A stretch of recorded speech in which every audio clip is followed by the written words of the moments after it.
All right, with our general shape here, we're going to switch back to perspective mode, and we're going to go ahead and extrude this down.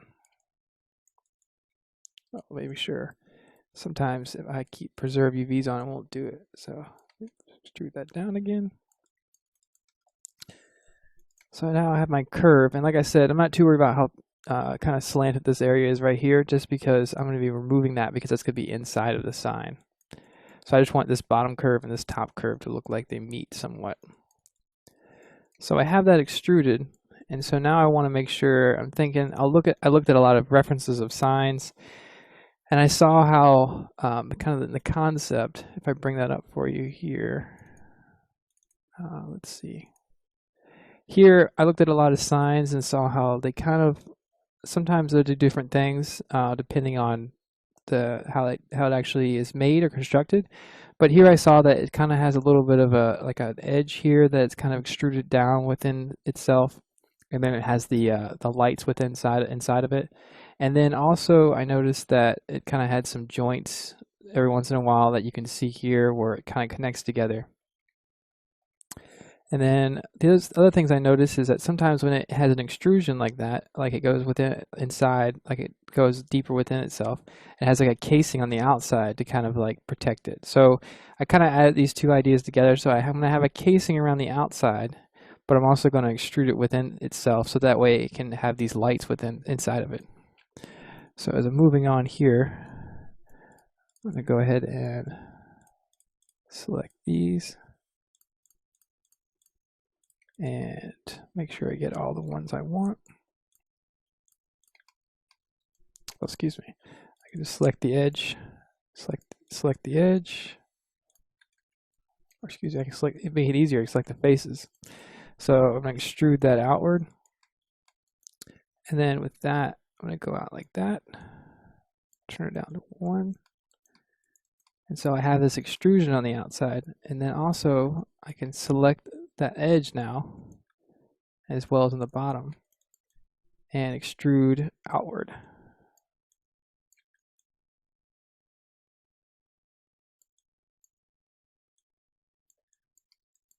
So now I have kind of like the casing around it as well as the inside.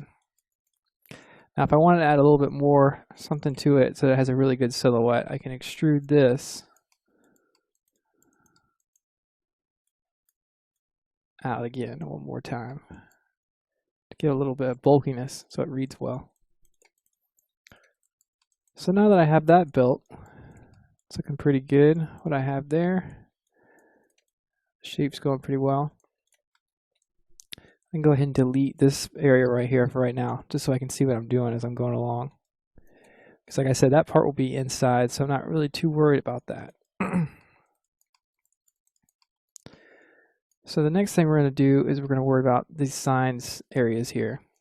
So with that, we're going to do something similar to what we did with this part.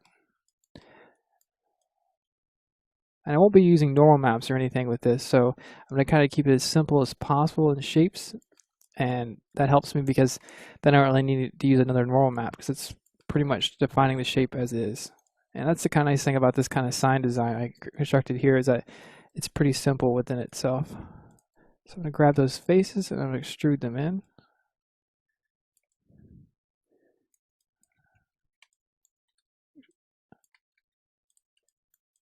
Grab these, extrude.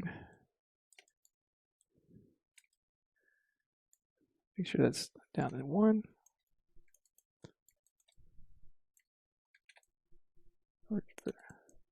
And then grab the faces again and extrude inward. And this is going to be our actual letter signs. So these are pretty quick just because of how simple and shape they are. But really we're going to be defining a lot of the personality through the texture and not so much through the model itself.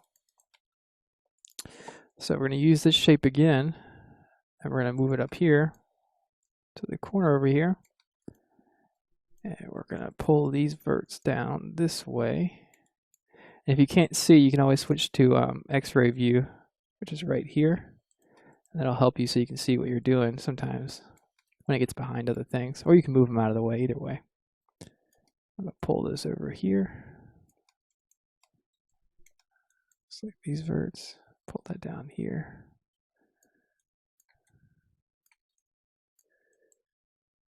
So right at this point, I don't want to have this edge here like I did down this part. So what I'm going to do is I'm going to select that edge and I'll go ahead and delete it. And what I'm going to do is I'm going to actually round this edge out. So I'm going to extrude these this way and then pull it in some this way. So you can see we're starting to get a rounded shape. And I'm going to extrude again, pull it out a little bit. And then I'm going to merge these verts together right here. And it's important that I'm keeping it the same on both sides, because eventually I'm actually just going to use the texture and I'm going to mirror this side on this side. So that way it saves some texture space for me, and I can get a little bit bigger of a sign without having to worry about texture space. So we're going to go ahead and grab this edge right here and make sure if you hold down V, you can snap to a vertex, and we're making sure we snap to this one. We're going to make sure we get all these verts to attach. So that's all set up there. And we want to grab these edges, and I'm going to extrude out.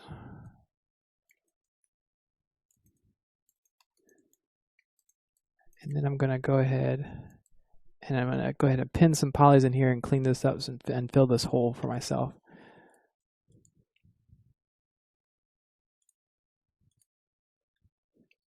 I don't like how that one went across. I want this to be a triangle here. And like I said, since we're not baking anything, this is not going to be our high poly. This is just actually our final model. I'm not too worried about tries, as long as it looks right and it functions well.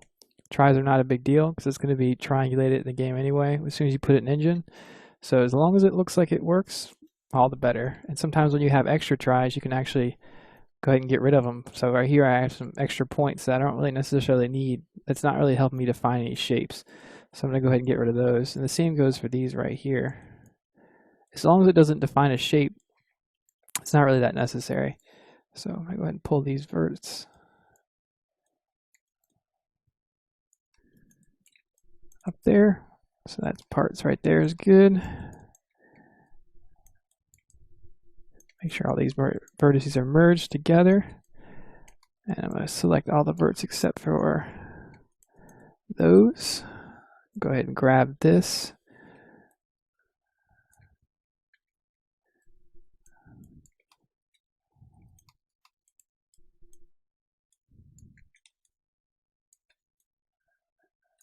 See how it looks up top here.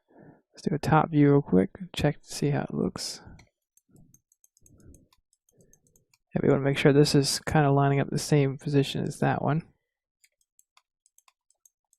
I'm actually going to move all these back because they went a little too far.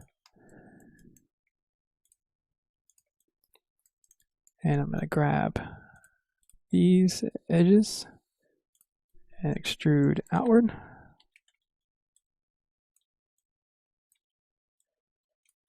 And then I'll do the same thing I did with the other one, where I clean this kind of area up right here, so that way I have my shape pretty well defined, but I'm using as little polys as I only what you really need. I mean, don't be afraid to use polygons. Things have gotten pretty far technology-wise where it's not too crazy to use something like this, but just keep in mind it can be taxing depending on how many polys you have in a scene. So just try to keep it to a logical point. Don't go overboard, but make sure you use enough to define the shape.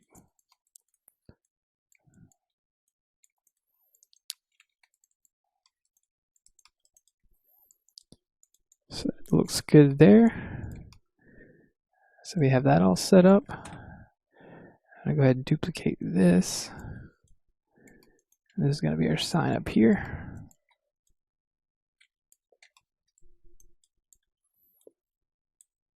make these a little smaller so it doesn't look like the same piece is being used everywhere. So I want to kind of add a little variety to it.